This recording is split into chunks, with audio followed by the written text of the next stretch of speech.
নমস্কার। ইলিশ মাছ অনেক দিন পরে আসছে, আইতো আগে আইলো কম আইতো আর কি, চিপা চাপা দিয়া কিছু কিছু আইতো। গতকালকে আপনার 800 কেজি মাছ আইছে আর কি, 800 কিলো।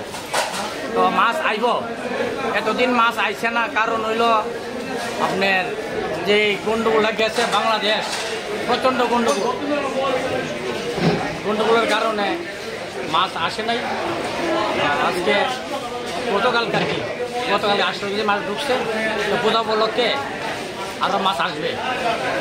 আর চাঁদপুরের ইলিশ খুব ভালো ইলিশ, একদম কারেন্ট মালটা এসছে।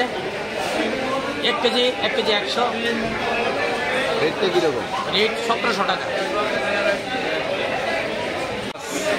বাংলাদেশ থেকে মানে এটি বন্ধ করতেছে আর কি, মানে তার কারণে মাছটা বন্ধ আসতো, মানে আইতো মানে একটু ব্ল্যাকে আইতো, তখনই মানে সরকারিভাবে মানে চেক পুষে দিয়া মাছ আইতেছে আর কি, ভালো মাছ আইতেছে।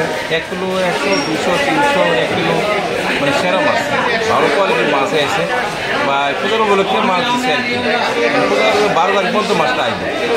12 তারিখ পর থেকে আবার আস্তে আস্তে সরকারি বাজারটা বন্ধ হয়ে যাবো আর কি, আবার না ওইটা ব্ল্যাকে আইবো আর কি।